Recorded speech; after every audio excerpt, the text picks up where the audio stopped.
আসসালামু আলাইকুম solution 360 services থেকে সবাইকে স্বাগতম।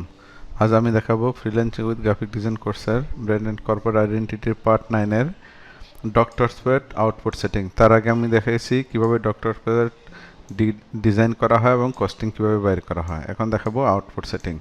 তো আউটপুট সেটিং করতে হলে আমার লাগবে কি কি লাগবে, registration mark and Elo gripper mark, বা আমরা যেটা বলি গ্রিপার পয়েন্ট। তো এটা আমরা কোথা থেকে পাবো?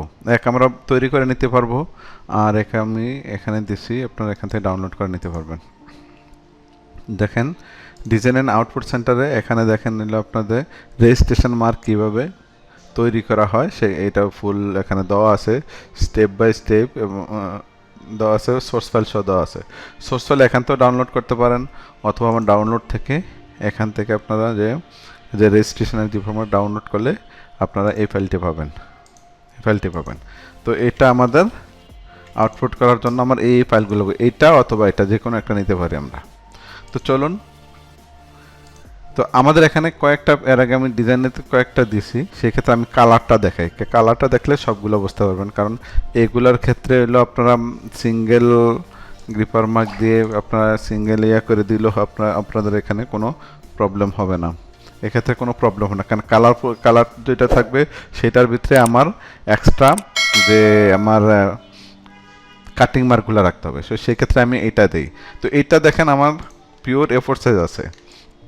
তো সেই ক্ষেত্রে আমি আগে এখানে দেখেন এটা একটু উপরে নিচে আছে, ডিজাইনের ক্ষেত্রে আমি এটা সেন্টার করে নিই, ওয়াই পজিশনে সেন্টার করব, সেন্টার করে নিলাম। এখন দেখেন এখানে যদি আমরা 4 কালারে ছাপাই, অথবা আমরা 3 কালারে নিতে পারি। 3 কালার নিলে সেক্ষেত্রে আমার এটা ইয়েলো কালার আমি শুধু দিতে পারবো না, আমরা একটা এই কালারটা ছাপাতে পারবো, এটা ছাপাবো। আর হলো যে আমরা এই এই কালারের পার্সেন্টেজ, এটা দিছি কত, 180, অর্থাৎ এই কালারের পার্সেন্টেজ হলে এটা এই হয়ে যাবে কালারটা। তো সেক্ষেত্রে আমার এটা এরকম রাখা যাবে না, এটা আমার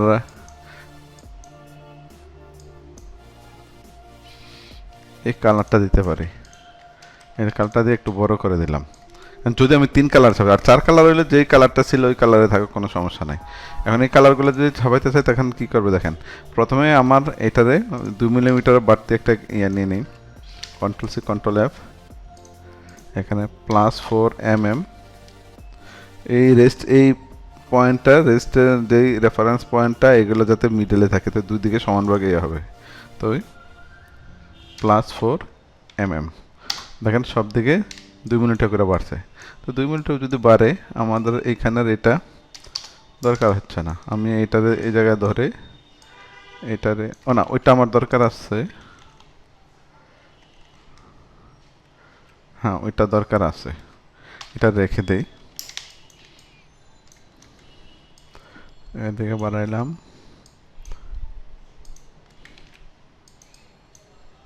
দিকে বাড়াই দেই, আর এটা হলো দুই দিকে বাড়াই দেই, +4 mm দুদিকে বাড়লো। তো এই ক্ষেত্রেও আমি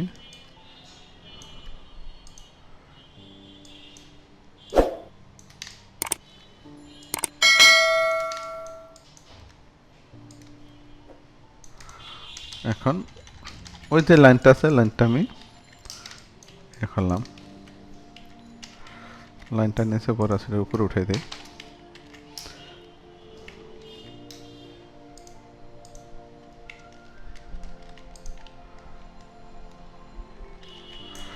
এই দুইটা লাইন আমি কপি করে নিই, কপি করে নিয়ে আমি এখানে দিলাম।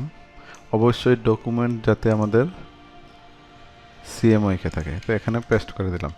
দেওয়ার পর আমি সিঙ্গেল সেটিংয়েও কিন্তু আমরা ছাপতে পারি, এটা ইয়ে করে নিচ্ছি দিন নেই। সিঙ্গেল সেটিংয়ের ইয়ে করলে আমি এইখানে এলো গ্রিপার মার্ক দেবো এদিকে, অর্থাৎ হরিজেন্টালের দিকে দিব, আর এদিকে যেদিকে কাগজ থাকে ওইদিকে দিব। এটা হলো যদি খুব কম সংখ্যক ছাপানো সেক্ষেত্রে, আর যদি বেশি ছাপানো তখন আমরা ডাবল পেস্টিং করি।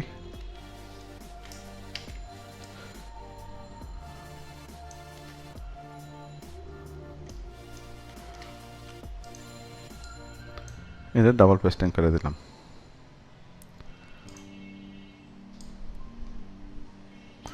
যে কোনো A4 সাইজ যে কোনো A4 সাইজ এনভেলপ, যে কোনো A4 সাইজ লেটার হেড এইভাবে আমরা তৈরি করতে পারি। দেখেন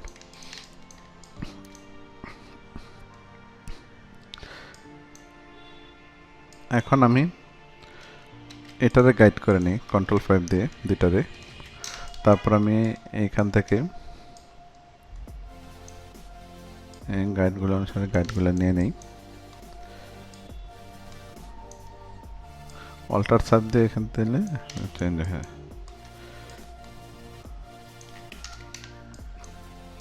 এখান থেকে নেই আর এটা নেই, এটা আমি একটা পয়েন্টে এখান থেকে আমি এটা ধরে, এটা বেশি না দিয়ে 2 মিলিমিটার দিই, 2 mm 0.3। এটা ব্ল্যাকে থাকলে হবে, সমান একটা কালার মানে লাইন বোঝা গেলে হলো যে কাটিং মার্কটা আছে।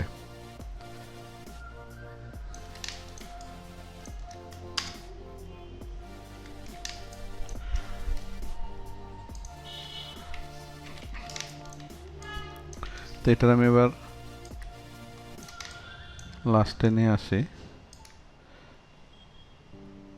এখানে দিলাম। এখান থেকে এখন এই মাঝে একটা দিতে হবে, কারণ মাঝে এই লাইন বরাবর যখন কোপ দেওয়া হবে তারপরে কিন্তু এখান থেকে মানে ছোট করে রাখলাম, এটা মাঝে দিলাম কারণ এখান থেকে কাটিংটা হবে। এটা যখন কেটে এই অনুসারে যখন কাটা হবে তখন এটা এই পার্ট হয়ে যাবে, এই পার্ট হবে, তখন কাটিং ইয়াটা দিতে সুবিধা হবে। তো এটা আমার এই পাশাটা হয়ে গেল। এবার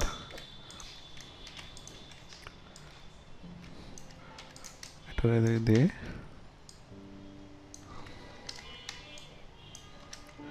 এইটাতে এটা দুটো দিলাম, দুটা নিয়ে এটা আবার এখান থেকে এখানে দিয়ে দিই, এটা মিলে পার।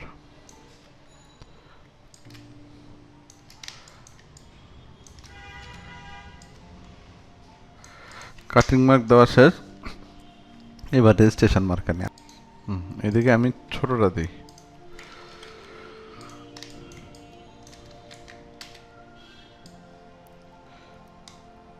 এটা দিলাম।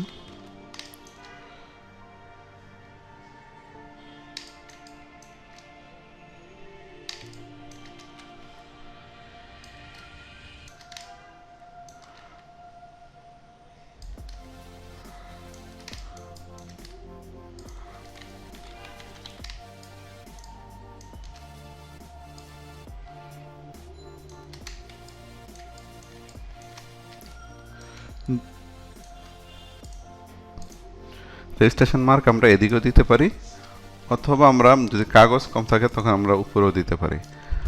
আবার যদি একই কালার হয় তাহলে এই জায়গায় 2 কোপ না দিয়ে 1 কোপের ব্যবস্থা করতে পারে, সেটা কাগজের উপর নির্ভর করে। অনেক সময় এদিকে যদি পেপার না হয় তাহলে আমরা উপরে আর নিচে দিতে থাকি। তারপরে আমার আনতে হবে গ্রিপার মার্কটা, যে গ্রিপার মার্কটা কোন দিকে দেবো, যেহেতু দেখেন উপরের দিকে মেইনলি লোগো থাকে, কালার ইয়াটা বেশি, রেজিস্ট্রেশন মার্কটা উপরের দিকে থাকে, সেক্ষেত্রেও যেদিকে পিনের এরিয়া থাকে সাধারণত নিচের দিকে, মানে গ্রিপার মার্কের সাথে। তো সেই ক্ষেত্রে যে বেশি কালারগুলো আমরা ওই দিকে রাখবো। তাহলে আমরা এটা নিয়ে যাই, নিয়ে গিয়ে আমরা নিচে না দিয়ে আমরা এটা উপরে দিব।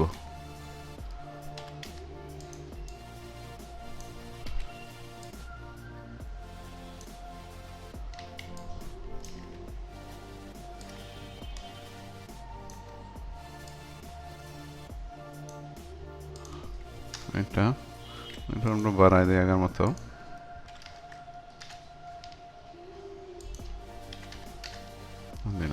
এই আমার মোটামুটি রেজিস্ট্রেশন মার্ক এবং গ্রিপার মার্ক দেওয়া হয়ে গেছে। এখন আমি এটা নিয়ে যাই, কারণ আমার এই ভিতরে এই লাইনটা দরকার নাই, এতটুকু নিয়ে যাই। এটা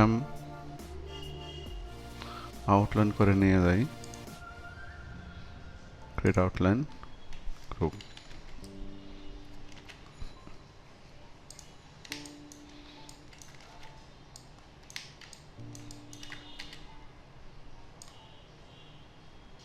একটা দিলাম, এটা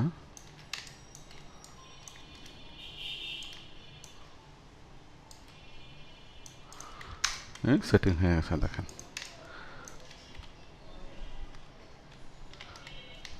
কাটিং মার্কগুলো আছে, দেখেন এখানে আছে, উপরে নিচে এখানে।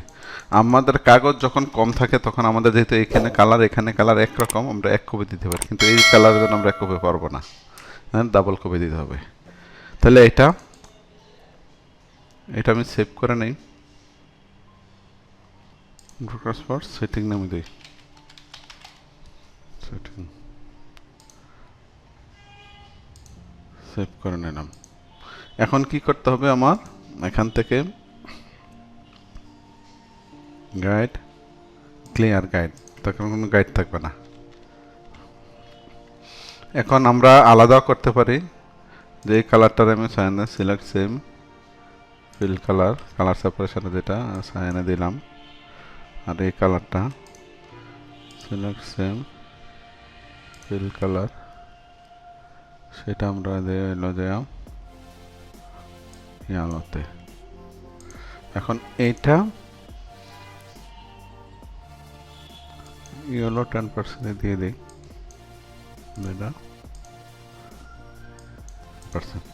এখন দেখেন তিন কালার, ব্ল্যাক, ইয়েলো আর সায়ান, এই কালারগুলো বানায় ছাপবে। তখন এটাতে সেভ দিই, সেভ দেবে। আমি এখান থেকে উইন্ডো থেকে সেপারেশন প্রিভিউতেও দেখতে পারি, দিয়ে দেখেন শুধু সায়ান কালারের সাথে দেখেন সায়ান কালারটা আছে। এদিকে দেখেন ক্রিপার মার্ক 4 কালারের মধ্যে আছে। তারপরে আমি যদি ম্যাজেন্টা কালার আমার নাই, ম্যাজেন্টা আসবে না। ইয়েলো কালারে আছে, দেখেন ইয়েলো কালারে ব্যাকগ্রাউন্ড আর এটা, আর এখানে কিন্তু এটা ঠিকই থাকবে। দেখেন যে জায়গায় যে কালারগুলো আছে সেগুলো ইয়াতে আছে। তারপরে এখান থেকে যে আপনারা এখানে দেখতে পারবেন যে ব্ল্যাকের মধ্যে কী কী আছে, ঠিক আছে, এই লোক এখান থেকে দেখতে পারেন। তো এটা সবগুলো কন্ট্রোলে দিয়ে আবার ক্রিয়েট আউটলাইন যদি না থাকে আরেকবার করে নেবেন, ক্রিয়েট আউটলাইন করা আছে। অথবা ফাইল থেকে, ডকুমেন্ট থেকে, টাইপ থেকে ফাইন ফন্ট দিলে এখানে দেখেন ডকুমেন্টে কোনো ফন্ট নাই, তার মানে সব ক্রিয়েট আউটলাইন করা আছে। তো এখন কী করবেন, সিলেক্ট করে এডিট কালার, ওভারপ্রিন্ট ব্ল্যাক কেন ওভারপ্রিন্ট দেওয়া লাগে সেই টিউটোরিয়ালটা কিন্তু আমি আমার ইলাস্ট্রেটর টিউটোরিয়ালে দিছি।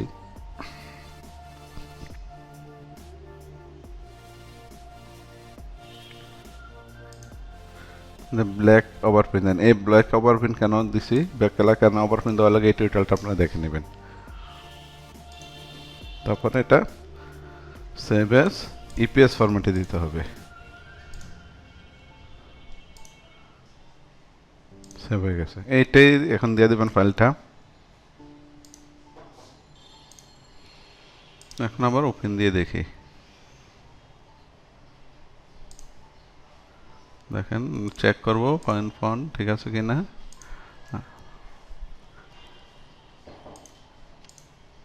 তো এখান থেকে কিন্তু আমরা শুধু ফন্টটা ঠিক আছে কিনা চেক করে দিতে পারি। আর উইন্ডো থেকে, ভিউ থেকে ওভারভিউ প্রিন্ট দেখতে পারেন। সেক্ষেত্রে যদি ব্ল্যাকগুলা ওভার প্রিন্ট দেওয়া থাকে বা হোয়াইটগুলা, তখন এগুলা কালার মিলে যাবে। দেখেন এখন ঠিক আছে, সবগুলা ঠিক আছে। তো এইভাবে আমি আমার টিউটোরিয়ালে আস্তে আস্তে আমি সবগুলা ডিটেলস দিতে থাকবো। তো এগুলো তো আপনারা দেখতে পারেন, আর গ্রাফিক ডিজাইন এখান থেকেও আপনারা দেখতে পারেন। আমি আস্তে আস্তে সবগুলা দিতেছি। আজ এই পর্যন্ত, আল্লাহ হাফেজ।